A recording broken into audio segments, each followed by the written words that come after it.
आज का टॉपिक है प्रबंधन की नैतिकता। नैतिकता मतलब क्या होता है? नैतिक मूल्य, अच्छी बातें, अच्छे आचरण, नैतिक कर्तव्य। तो देखिए, मैनेजमेंट एथिक्स एक फर्म की सामाजिक जवाबदेही से संबंधित है। ये अच्छा, बुरा, सही, गलत, नैतिक कर्तव्य, दायित्व के साथ व्यवहार करने वाला अनुशासन है। यह व्यवहार का एक मानक है। जो भी हम बिहेव करते हैं उसका एक कसौटी है, उसका एक मानव है जो व्यक्तिगत प्रबंधकों को उनके कार्यों में मार्गदर्शन करता है। जो ये क्या कहता है, जो व्यक्तिगत पर्सनल मैनेजमेंट वाले लोग हैं उनके कार्यों में उनका मार्गदर्शन करता है कि क्या अच्छा है, क्या गलत है। यह नैतिक सिद्धांतों का एक समूह है। ये क्या होता है? जो नैतिक सिद्धांत है उनका एक समूह है जो किसी व्यक्ति या समूह के कार्यों को कंट्रोल करता है। व्यावसायिक नैतिकता व्यावसायिक संबंधों गतिविधियों के लिए नैतिक सिद्धांतों का अनुप्रयोग है। जब प्रबंधक सामाजिक जिम्मेदारी लेता है, जब मैनेजमेंट जो है वो समाज की जिम्मेदारी लेता है, तो माना जाता है कि इसे नैतिक रूप से करेगा। कोई भी अगर समाज की जिम्मेदारी लेगा तो ये 100% माना जाएगा कि वो नैतिक रूप से अपना कार्य करेगा। ये यानी वे जानते हैं कि सही क्या है, गलत क्या है, तभी तो वो सामाजिक रूप से कार्य कर पाएंगे। देखिए, नैतिक गतिविधियाँ क्या होती हैं? नैतिक गतिविधियाँ एक मेजबान के बीच जो प्रबंधक प्रदर्शन कर सकते हैं।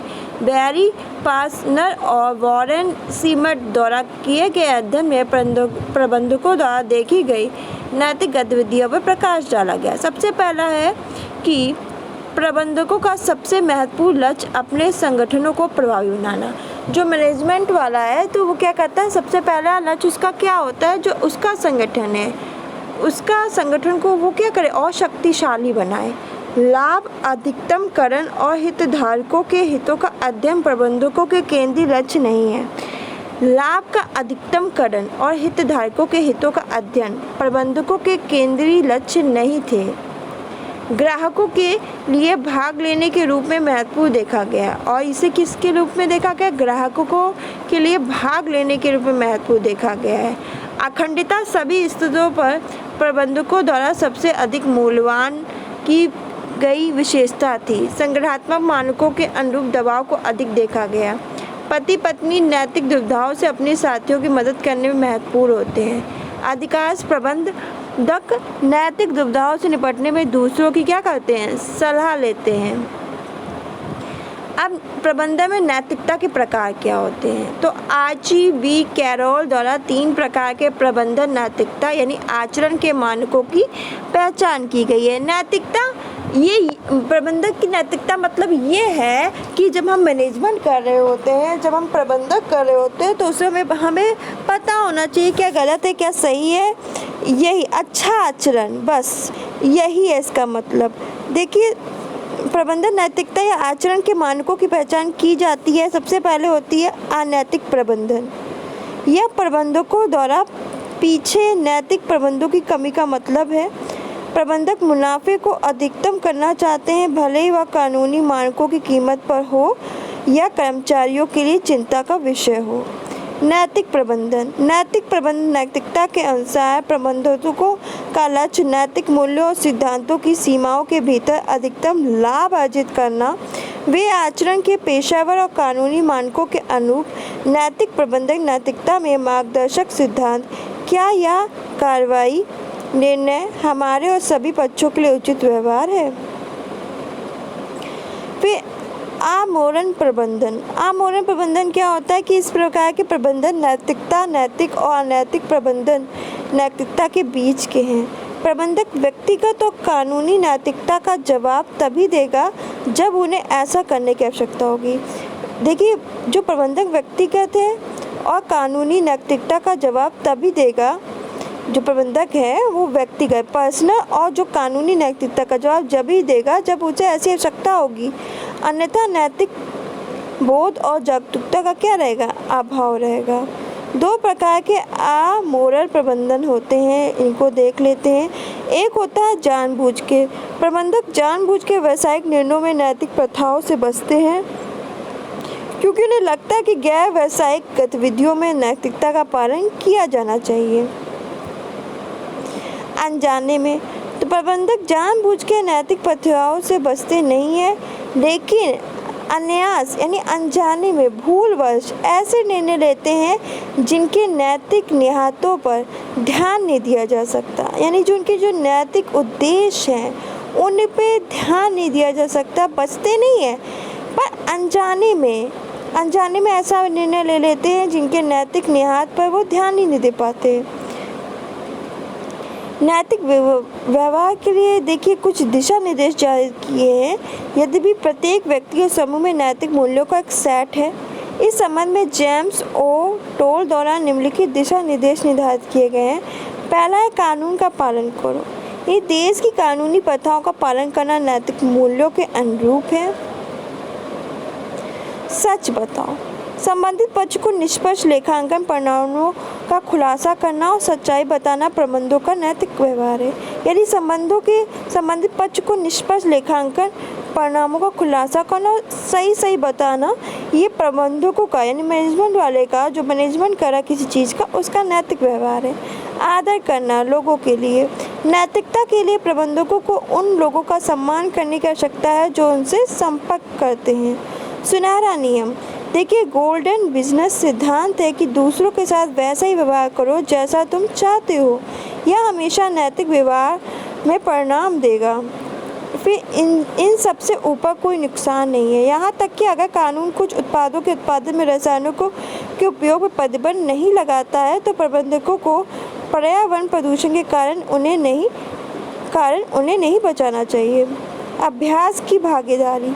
देखिए प्रबंधकों को स्वयं तय नहीं करना चाहिए कि हितधारकों के लिए अच्छा क्या है, बुरा क्या है। उन्हें अपनी आवश्यकताओं का मूल्यांकन, आकलन व्यावसायिक आवश्यकताओं के प्रकाश में और उनका विश्लेषण करना चाहिए। हितधारकों को निर्णय लेने की प्रक्रियाओं में भाग लेने की अनुमति देकर दोनों को एकीकृत करना चाहिए।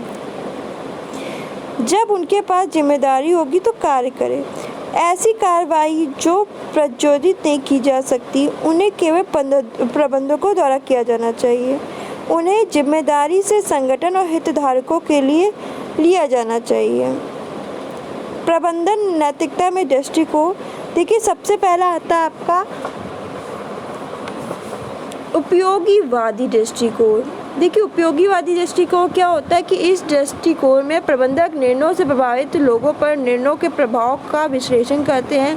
कार्रवाई के पीछे मकसद के बजाय कार्रवाई इस दृष्टिकोण का ध्यान केंद्रित करते हैं जो आपका पॉजिटिव और निगेटिव परिणामों को तौला जाता है। प्रबंधकीय क्रियाओं को उचित ठहराया जाता है। जो मैनेजमेंट की क्रियाएं हैं जो भी हैं उनको सही ठहराया जाता है। यदि पॉजिटिव प्रभाव नेगेटिव प्रभाव से आगे निकल जाता है। प्रदूषण मानकों और समाज में प्रदूषण के प्रभाव का विश्लेषण करना उपयोगीवादी दृष्टिकोण के तहत प्रबंधन नैतिकता संहिता है। नैतिकता अधिकार दृष्टिकोण। तो इस दृष्टिकोण में प्रबंधक नैतिक संहिता का पालन करते हैं जो मानव के मौलिक और नैतिक अधिकारों का ख्याल रखते हैं। भाषण का अधिकार, जीवन और सुरक्षा का अधिकार, भावना को व्यक्त करने का अधिकार। व्यापारिक संगठनों के संदर्भ में प्रबंधक संबंधित लोगों के कल्याण के लिए आवश्यक वार्षिक रिपोर्ट में जानकारी का खुलासा करते हैं। वार्षिक रिपोर्ट में सूचना देते समय सूचना की क्या प्रकृति है, समय क्या है, वैधता को ध्यान में रखा जाता है। फिर है आपका सामाजिक न्याय दृष्टिकोण यानी सोशल न्याय दृष्टिकोण क्या है। तो इस दृष्टिकोण के अनुसार प्रबंधकों के कार्य निष्पक्ष और सभी व्यक्तियों और समूह के लिए समान होते हैं। कर्मचारियों को जाति, धर्म, नस्ल, लिंग के आधार पर प्रतिष्ठित नहीं किया जाता। हालांकि क्षमताओं और उत्पादन के आधार पर भेद उचित है। इसे समान कौशल वाले सभी कर्मचारियों, पुरुषों या महिलाओं का बराबर व्यवहार किया जाना चाहिए।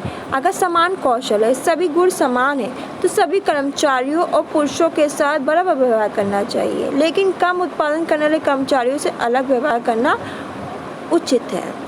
फिर बिजनेस एथिक्स की ज़रूरत क्यों है। देखिए व्यावसायिक नैतिकता निम्नलिखित कारणों से महत्वपूर्ण है। पहला तो है कि व्यावसायिक संगठन आर्थिक और सामाजिक संस्थाएं हैं। जो ग्राहकों की ज़रूरतों को सही जगह, समय और मूल्य पर सही सामानों की आपूर्ति करके उसकी सेवा करता है। और यह संभव है कि अगर संस्थाएं नैतिक प्रथाओं में संलग्न होंगी।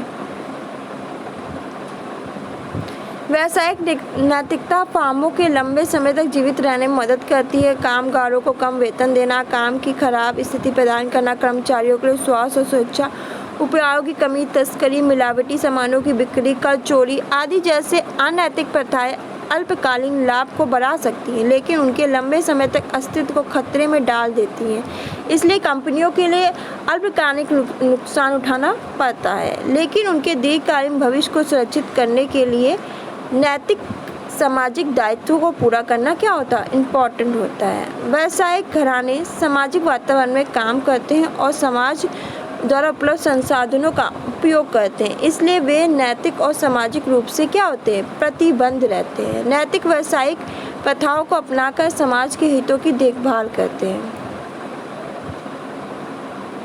नैतिक व्यवसायिक गतिविधियों से कंपनी की छवि में सुधार होता है और क्या होगा, ये बिक्री और मुनाफे को बढ़ावा देने के लिए प्रतियोगिताओं पर बढ़त देता है।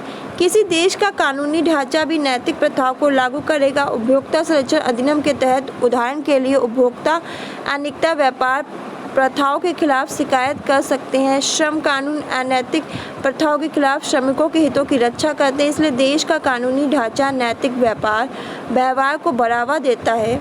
व्यावसायिक घराने सरकारी हस्तक्षेप से बचना चाहते हैं, इसलिए नैतिक प्रथाओं का पालन करें।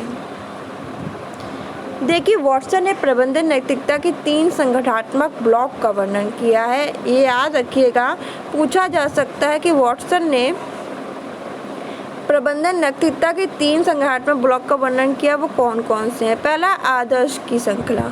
यदि कर्मचारी को पता है कि वरिष्ठ नैतिक व्यवहार का पालन नहीं कर रहे हैं तो गलत समझा और दंडित होने के डर से मामलों को पदानुक्रम तक रिपोर्ट करने में संकोच करते हैं। इस प्रकार श्रृंखला वरिष्ठों की अनैतिक गतिविधियों की रिपोर्ट करने के लिए बाधा, यानी ये कि जो बड़े हैं, वरिष्ठ हैं, वो नैतिक व्यवहार नहीं कर रहे हैं, वो अनैतिक व्यवहार कर रहे हैं, तो वो सोचते नहीं, ऐसा नहीं, वो संकोच करते हैं कि रिपोर्ट करने में। तो क्या होगा, तो क्या एक श्रृंखला की श्रृंखला बढ़ती जाएगी और अनैतिक गतिविधियाँ क्या होंगी, बढ़ती जाएंगी। समूह की सदस्यता।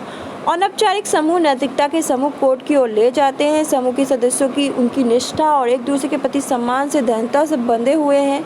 समूह किसी भी सदस्य के अनैतिक व्यवहार को आमतौर पर बाकी लोगों द्वारा अनदेखा किया जाता है।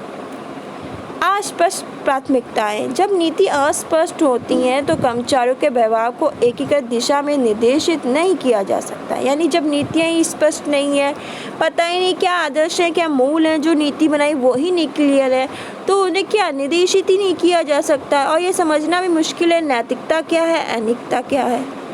देखिए, नैतिक व्यवहार के में कुछ सुधार किया जा सकता है। कैसे? देखिए, संज्ञानात्मक उद्देश्यों और नीति स्पष्ट होनी चाहिए ताकि सदस्य नैतिक रूप से इन लक्ष्यों की ओर क्या करे, काम करे। शीर्ष प्रबंधकों के व्यवहार का संगठन में अन्य लोगों द्वारा पालन किया जाना चाहिए। नैतिक व्यवहार के अनुरूप नहीं होने के दंड और खतरों को संगठन में अनैतिक गतिविधियों को कम कर सकता है। शैक्षिक संस्थान व्यावसायिक नैतिकता के पाठ्यक्रम और प्रशिक्षण भी प्रदान करते हैं ताकि ईमानदार प्रबंधकों को विकसित किया जा सके जो नैतिक व्यवहार का पालन करते हैं। देखिए क्या है प्रबंधन की नैतिकता। एक सिंपल वर्ड में बता दूं, आप अपने घर में मैनेजर हैं, मतलब मैनेजमेंट करते हैं। आप देखते हैं घर में पानी कितना आएगा, दूध कितना आएगा, सब कुछ क्या आएगा। तो अगर आप नैतिक मूल्यों का पालन नहीं करेंगे, अगर आप आदर्श मूल्यों का पालन नहीं करेंगे तो वो एक अच्छे मैनेजमेंट का गुण नहीं है। तो प्रबंधन में नैतिकता का होना बहुत ज़रूरी है। यही बता रहे हैं कि प्रबंधन में नैतिकता का क्या। नैतिकता मतलब अच्छे विचार। कोई गलत करता है उसकी तरफ एक्शन लो तुरंत और सही से बताओ अच्छी चीज़ें क्या है, बुरी चीज़ें क्या है, इन सबको सही तौर पे बताना ही क्या है, नैतिकता है। नैतिकता होगी तो कार्य अच्छी तरह से होंगे, निष्पक्ष होंगे, सत्य की कसौटी पे होंगे और कोई भी दिक्कत नहीं होगी। और अगर प्रबंधन में नैतिकता होगी तो लक्ष्यों को पाने में क्या होगी, आसानी होगी। यानी प्रबंधन में आदर्श नीतियाँ होनी चाहिए, आदर्श नीति शास्त्र होना चाहिए। प्रबंधन मैनेजमेंट में आदर्श नीति शास्त्र होना चाहिए, यानी नैतिक विचारों का समावेश करना चाहिए। जो चीज़ें सही हैं, जो लीगल हैं, उन्हीं चीज़ों का प्रयोग करना चाहिए।